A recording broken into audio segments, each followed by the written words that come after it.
You mentioned just finally there, Rupert Lowe. Is he dead to you? Can he get back in if he's cleared by the investigation or the KC? Well, let's just see what the investigations say. I wasn't very happy last week. He suggested that I'd try to stop him talking about rape gangs. I mean, nonsense. But look, let's wait and see. Breaking right now, is Nigel Farage about to dramatically U-turn on the future of Rupert Lowe? Interestingly, he spoke to his employers at GB News in much more positive terms about the possibility of the axed MP being allowed back into the fold once the investigations into him conclude.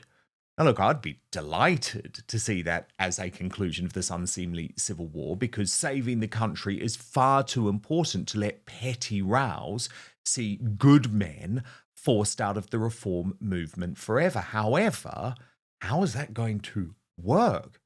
How on earth could Zia Youssef, who's gone to the police about Rupert Lowe, sit in a room with Rupert? And how could Rupert trust any of these guys again, given they've tried to destroy him? This is what Farage told GB News. Now, I have no idea if he really means this or if it's simply a holding position. Watch. You mentioned just finally there, Rupert Lowe. Is he dead to you? Can he get back in if he's cleared by the investigation or the KC? Well, let's just see what the investigations say. I wasn't very happy last week. He suggested that I'd try to stop him talking about rape gangs. I mean, nonsense. But look, let's wait and see. Well, someone who knows Farage and his media strategy very well is Alex Phillips, the former Brexit Party MEP and UKIP communications legend. She's today's outsider.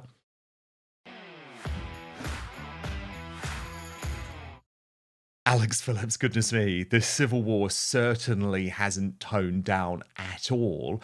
But what did you make of that interview with Nigel Farage today, where he did seem to open up the door to some sort of conciliation with Rupert Lowe, admitting that maybe he'd been a little bit hot-headed last week? Do you think there is a chance that once these investigations have concluded, he could be allowed back into the fold?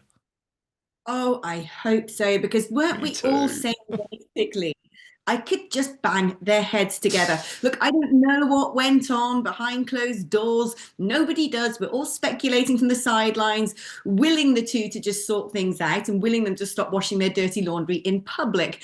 Now, I know both of them well. They're both strong-willed. They're both extremely brilliant men. You know, they're alpha males. But one thing that gave me confidence was the last time I was on hearing Rupert Lowe talking about we, very much thinking of himself still in reform. And I think Nigel is sort of rowing back perhaps from the anger and the fury he may have felt when Rupert first did that interview with Andrew Pearce, where he called Nigel messianic. Never a good idea to wash dirty linen in public. And so in many respects, I think Nigel feels Rupert fired the first shots across the bows in making whatever dispute was happening behind the scenes enter the public domain. I think Nigel's probably had a lot of pressure put on him from the membership of his party and other people saying to him, look, you don't realize how damaging this has been. This isn't just a case of great, you know, the polling's looking good. You've had this spat. It's a blip. You're going to move on from it. I think in the outside world, there was polling that showed that even among Reform supporters, 75% didn't know who Rupert Lowe was. But I think within the people within branches, the people who go out and have to deliver leaflets, the people who had defected and became councillors, they all knew who Rupert is. They like him incredibly, and it's been rather unedifying seeing this entire spat roll out in public. So it seems to me that there is now a possibility of reconciliation, but I wouldn't start counting my chickens before they're hatched. No, I mean, I have hope. I want to feel that hope. I think it would be such a sensible thing to do, Alex, and I'll explain why. Because I watched the Reform UK press event in full today. Now, it wasn't a press conference. Nigel didn't take any questions on the stage from journalists. Yes, he spoke to them afterwards, but to me, again, that showed a lack of confidence compared to his usual swashbuckling approach, which is to take on the media in full view of the public, which is one of the reasons that we love Nigel. And I just felt sad seeing this new video that they'd edited together at the start of the press conference, where they'd clearly had to put together some footage of the 4 MPs and hastily edit Rupert Lowe out of everything. That didn't feel good to me. And as much as there are reasons to support Reform UK as an alternative to the Uni Party, I get the sense, Alex, and I really have sensed it a lot all weekend, that a lot of people just have felt so upset. I mean, let me give you an example, actually. There was, because Nigel posted about this big conference they've got coming up in 2 weeks in Birmingham, and it's going to be massive. And then a lovely woman called Susan Birch responded to him quite honestly on X, saying, I have 2 tickets and I'm not sure if we are coming now. It just doesn't feel right without Rupert Lowe and the team. It's all gone sour. I thought you were all fitted together, all doing your bit for the country. So sad. Now knives are out for Reform's control freak chairman. Oh, sorry, that was that's went on to the next one. But you understand the feeling that she had, Alex. Yeah, I do, because we all feel it. It's a bit like when we found out that Prince Harry and Prince William hated each other, and we all kind of hoped in the early stages there could be reconciliation between those two. The thing is, the longer these things are left, the more difficult it becomes. So I really hope that things can be resolved and resolved quickly. And I'm not surprised by seeing those comments, because the amount of people who are calling me, messaging me all the time as if I'm some sort of sacred conduit to Nigel and can sort of change things. You are. Tell him, the whole Rupert Lowe thing's not good. We want Rupert back in the fold. Please tell him to be Nigel again, to be the vanguard, to lead the debate, not sit back and wait to see where it goes, and be cautious. We have our hopes in you as a leader, not a follower. Someone phoned me up earlier today and saying he had loads of friends who are very wealthy people who are about to sort of, get in touch and want to donate money to Reform, and this has put them off. And they've all said to him, we do not need a Nigel Badenoch or a Kemi Farage. We need Nigel Farage as he always was. The Overton window has shifted so much. It's his battleground. Totally. It's his news. Well, he's been proven right all along. So why he's rowing back, I don't know. Well, I'm really interested, Alex, that you raised that, because I wanted to show you just a little bit of an interview that your former colleague Gwaine Towler, who worked with you at UKIP and then became both the Brexit head of communications and Reform UK head of communications before being sacked by Zia Youssef, which is a whole other story. I wanted to show you this clip because it's got a lot of criticism in terms of where Nigel sees himself on the political spectrum. I'm interested to know if you agree with Gwaine on this or not. Watch. Farage isn't at the front of waves. He's never really at the very front of waves. But as the wave curls, he's just behind the peak. He's ready. And he's ready to surf the wave in. And so he uses a wave that he's already seen. He's trained for surfing for a long time, but he doesn't lead. He's just behind the peak. If you're on the peak, you get crushed when the wave comes down. And his timing, he's always been very good at timing. Yes, I agree, but no, not now. Now, see, Carl Benjamin responded to that, Alex, saying even Farage's most ardent defenders admit that he is a moral coward and is afraid to lead from the front. Oh, come on. He is not a moral coward. What Gwaine is saying is absolutely right. Because what he said is, if you're at the very front of the wave, if you turned around 10 years ago and said, oh, guess what? The change of demography in this country is going to be really problematic, you would have been crushed. Okay, and that is without doubt. And when you look at how much Nigel has changed the debate around leaving the EU for a start, then talking about mass migration, then talking about the people coming over on the boats. He was the first one to even mention this happening years ago and said this is going to become something massive, and everyone laughed at him.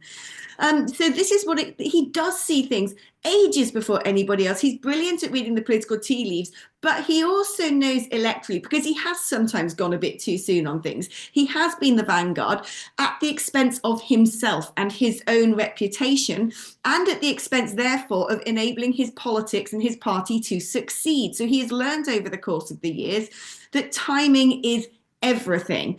And I think that, and I said repeatedly to people, and Gwaine said this in the interview of Peter McCormack, that Nigel understands how critical timing is in politics, doing it at the right time, not now. I will know. I know when I'm going to do that and make that speech and announce that policy, because the public will be ready for it. And it's not for Carl Benjamin to be ready for it. He doesn't represent every single voter in the United Kingdom. He might represent about 10% of voters in the United Kingdom, and that is not going to get Nigel anywhere, okay? And so Nigel now is playing for the big league. Do you know what I mean? It's not like when he was in UKIP and 12% was brilliant, thank you very much. We actually got, some MEPs elected under PR. He wants to see the entire political system of the UK destroyed, which hasn't happened in about 100 years. Okay, this is massive and very difficult. First time in modern history. And right. Alex, as a result, that's why he's let bygones be bygones and has met with Dominic Cummings. So this was first reported by Tim Shipman in yesterday's Sunday Times, who said, "But first, we've been told our whole lives that wrinkle creams were the easiest way to look younger. But now one doctor says that's nothing but old news." And this is Dr. John Lake. He is a world-renowned Beverly Hills beauty expert. And he says most wrinkle fixers on the market are nothing but glorified moisturizers. He says they hardly make a dent on your appearance. Some can even be harmful to your skin. Now, recently, Dr. Lake has focused his attention away from mainstream cosmetic practices so he can pursue a revolutionary anti-age breakthrough. And some experts say it could actually empty the wallets of the cosmetic industry because it's almost like Photoshop for your face. His personal clients have dubbed the new do-it-yourself technique the age rewinder method because it can take years or even decades off your appearance in under 2 minutes.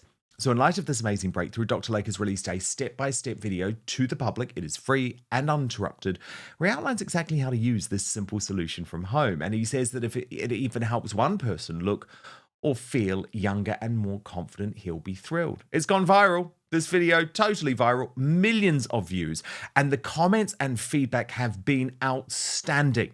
Thousands of women report they look decades younger. One viewer commented she didn't know how it worked, but the results are great. So you can find out more about this yourself right now. Just go to bhmd1.com/outspoken, or you can click on the link in the description box below if you're watching on YouTube or Rumble. Let me repeat the address, bhmd1.com/outspoken. Now, there is one thing Dr. Lake asks from his viewers, though. He wants you, if you have watched the video and you look and feel younger, just to share it with your loved one and friends, because he says together we have the power to help as many women reclaim a youthful look as possible. Go watch the video at bhmd1.com/outspoken right now, or click on the link in the description box below. Cummings was meeting with Farage to discuss remaking the state and how to replace the Tories. He said Cummings is very much a lone wolf, but senior Tories are drawing the same conclusion that without cooperation with Farage, they cannot win. Several of those involved in the conversation say a campaign is due to be launched in the next few weeks ahead of the May local elections, urging Reform and the Conservatives to work more closely together. However, Nigel today has confirmed the meeting, but is doing the complete opposite of that, Alex. He is saying, absolutely, this means that we want to kill off the Conservative Party. So I'll get your reaction, but first just have a watch at what he told Christopher Hope. Why on earth are you talking to Dominic Cummings?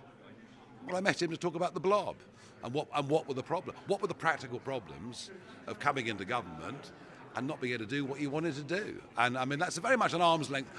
By the way, he and I have never got on, so it's never a bad thing to sit and talk to someone you've not got on with and try and find some sort of peace. You'd be on Brexit. But I was interested in what he had to say. And look, anything you might have read yesterday is nonsense. He's not joining the team or anything like that. Is he advising you at all going forward? No, we had a dinner and we agreed on one thing, which was the Conservative Party is dead. It's done. It's over, and it needs to be replaced. Okay, Dominic Cummings. He's a guy who has hated Farage, destroyed Boris Johnson's career. Is this a wise idea, Alex? Oh, I don't think it's worth even giving the man a minute of time. One thing that Donald Cummings is definitely a genius at is injecting himself into every scenario as if he is the most important person, as if he is some sort of unbridled genius. I remember when he decided he wanted to set up Vote Leave, he had a meeting with Nigel Farage because I was there, and he said, we don't want you anything to do with it. What a terrible, terrible decision that was. And thankfully, Nigel ignored it and went on and set up Leave.eu with Aaron Banks. And then the two rival factions essentially managed to get Brexit over the line. Nigel's involvement in that was absolutely essential. Dominic Cummings does the bidding of Michael Gove. Michael Gove is the person who backed Kemi Badenoch. They've also got their feelers out in the Labour Party at the moment. They're trying to whisper sweet nothings in the ear of Donald Trump and Elon Musk. Those people are so obsessed with power and parlour games. That's what they brought down the Conservative Party. It was their faction fighting and plotting that actually destroyed Boris Johnson and destroyed Liz Truss, quite frankly. So I think just handle with care. Is he clever? Might he have some interesting opinions about how to sort of, manage Whitehall and the civil service? Yeah, fine. Just read his Substack then. I don't think you need to go near someone like Dominic Cummings, quite frankly. And I hope this hasn't now set in motion inviting Rasputin into the court of the Tsar, because we all know how that ends up. I do want to say in that interview, though, you could see a wonderful cameo of Gawain walking behind. So it's nice to see him still buzzing around at reform venues. Gawain, he'll be back in the mix before you'd know it. Richard Tice was asked about the whole Dominic Cummings things by Mike Graham on Talk this morning too. Ken saying Nigel Farage had a conversation or two with Dominic Cummings. Any likelihood of Mr. Cummings joining the merry band? I suspect that's way down on the list of likelihoods. Really? But no, I think that's a long way down. But look, at the end of the day, Mr. Cummings, the one thing he was always right on was about the need for civil service reform. Yeah. And we've talked about that. But he couldn't get it done, could he? He couldn't get it done because there wasn't the will around him. You've got to go in with that as part of your manifesto and say, this is essential, and we're determined to do it. See, Alex, I would be so positive about all of that talk. Totally agreeing with Richard there. Good. Get it in your manifesto. Total restructuring, reform of the civil service. Brilliant. If there just wasn't the sour taste in my mouth over the treatment of Rupert Lowe, you see. So I think that still overshadows a lot of this. Yeah, of course it does. And this is why reconciliation would be a really good thing. And I think it seems to me Nigel's suddenly woken up to that and gone, okay, this is not playing out in my favour. And hopefully that will do something to be able to get those guys together. What I do hope is Rupert Lowe is still up for getting together and letting bygones be bygones, because I've also started hearing rumours that, well, Elon Musk really likes Rupert Lowe. If Rupert wanted to set up his own party, Elon would donate millions of pounds to it. And I just think, oh my God, we don't need yet another contender on the right. For a long time on the left, they've been splintered because they've had Plaid Cymru, the Greens, the SNP, the Labour Party, the Liberal Democrats, and the right was monopolised by the Conservatives. Now, yes, the Conservatives have failed the country, but what we don't need now, and our enemies would love this, is to see a gazillion pointless little parties, the Homeland Party, Heritage, Reclaim, the Lowites or whatever, all with a myriad different purposes, all sort of fighting for the same thing, but not under the same banner. I don't think it's about time that reform should start breaking bread with the Conservatives. They're still dominated by that evil faction I was telling you about, the Govites, who have done so much to injure politics and injure, actually, as a result, the United Kingdom. So I don't have much truck with them. But I don't think we need to sort of let perfection be the enemy of the good. If we like reform, if we believe in Nigel, if we liked Nigel 1.0, if we want to see immigration controlled, and if we know the two legacy parties have failed the country and will continue to do so, can we just sit back and go, they're going to peeve us sometimes. They're not going to have a manifesto that I as an individual would want. No party can actually satiate every single person who supports them's whims and wills, but they're the best thing. They're the best hope this country has got. And can we stop sniping all the time at reform on X and poking and digging and exacerbating and picking scabs? Because ultimately, this is the future of our country. I'm not saying don't hold them to account. I'm not saying don't speak truth to power. I'm not saying shut up and put up. But what I'm saying is, can we just take a breath, because people like Carl Benjamin seem to just make hay out of being someone who wants to attack the people who are trying to put their head above the parapet and lead this country and be part of politics. And it's easy if you're just a commentator on YouTube looking for clicks, fine. But it's much harder when you're having to deal with real politics. It's much harder when you're having to win local elections. It's much harder when you're trying to drive a 15% polling to 30%. The things you're going to have to sacrifice and compromise to get there. That is what people need to be cognizant of. And Nigel is doing this about timing. The Rupert Lowe argument is a separate thing. Let's hope that can get resolved. I still pray for that every night. But all of this sniping and picking because Reform aren't right-wing enough, I mean, grow up. Thank you so much for watching Dan Wootton Outspoken. Please click on my face just to the bottom left to subscribe to this brand new independent news source and turn on the notification bell so you'll be alerted to our brand new live shows, uncancelled interviews, and special royal episodes. Outspoken is also now available as a podcast, so you can listen to the show every weekday on the go, wherever you are.